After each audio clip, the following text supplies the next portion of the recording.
Okay, so Acts chapter 21, verse 18. And the following day, Paul went in with us unto James, and all the elders were present.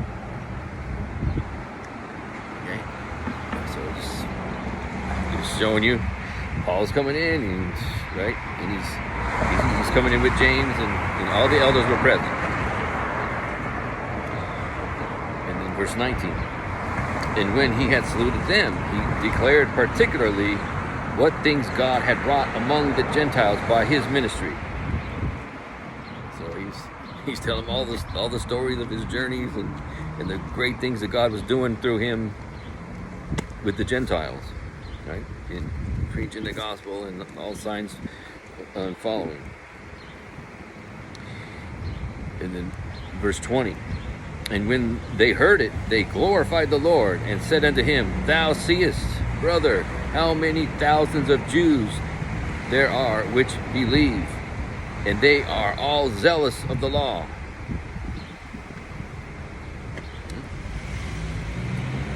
Right, so Paul is talking about the Gentiles, right? And now they're saying, look at all these thousands of Jews that you believe, and they're zealous for the law. And then it's continuing, verse 21.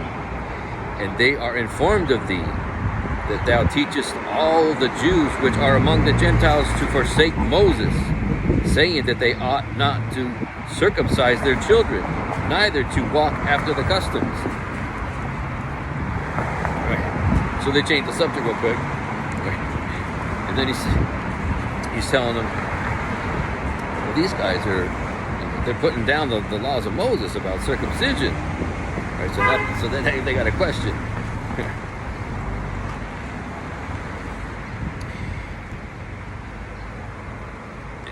Right, the questions about the works, Well, what about the works? That's how the devil he manipulates so easily, because the works, they sound good, like you're doing something for God. You're trying to prove yourself to God. It sounds good, but when it comes to salvation, it's not about the works. It's only about the grace through faith that Jesus did the work. So the works that's what I keep talking about, because that's the main manipulation that Satan has on this world right now. They're getting all these millions of people to believe in Christianity based on works, salvation based on works, and they think they're good to go based on their works,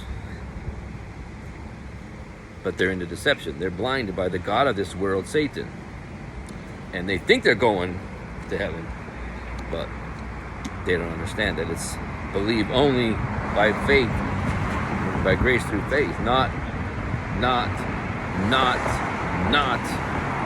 of works.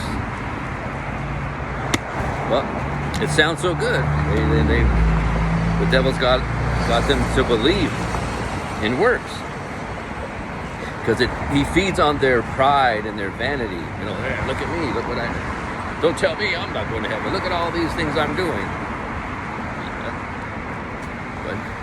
God, the Father, Son, Holy Ghost is not even acknowledging any of the things they're doing, because they're not saved. They believe in another Jesus. The works-based Jesus, that's what they believe.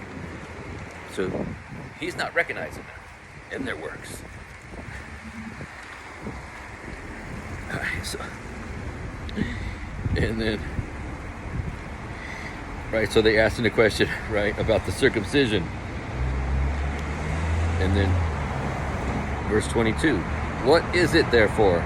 The multitude must needs come together, for they will hear that thou art come. So here goes.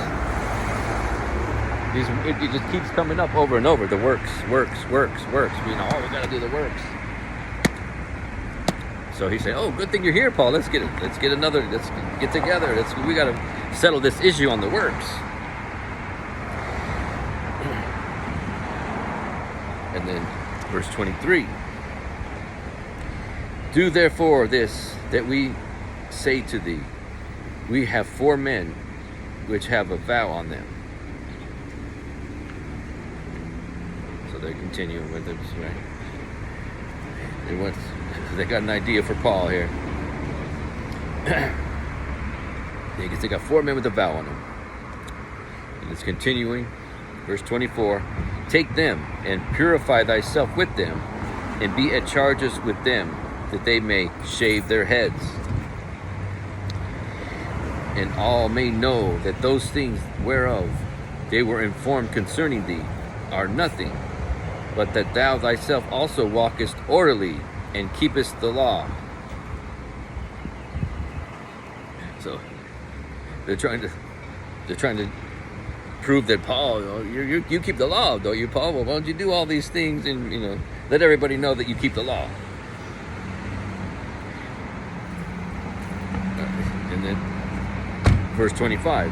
As touching the Gentiles which believe, we have written and concluded that they observe no such thing, save only that they keep themselves from things offered to idols, and from blood, and from strangled, and from fornication.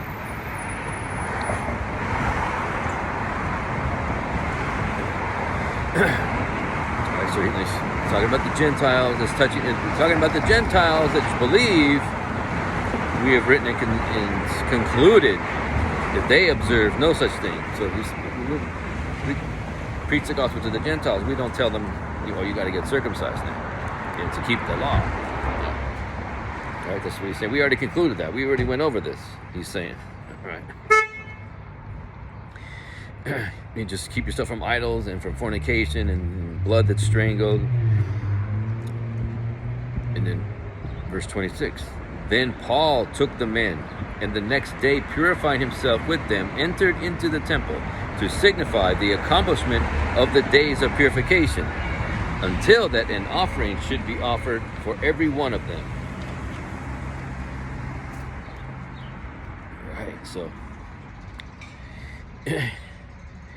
he went along with this custom, right? He went along with it. And then verse 27. And when the 7 days were almost ended, the Jews which were of Asia, when they saw him in the temple, stirred up all the people and laid hands on him. From the rascals and the Jews. So they weren't the believing Jews, they were the works-based Jews. In Christianity, you call it a Christian church.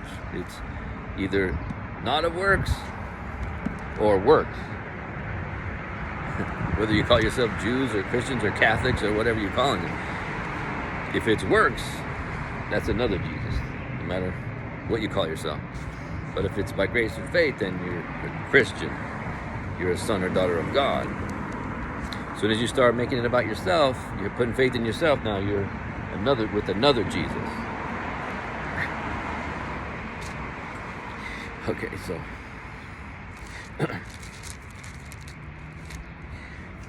and then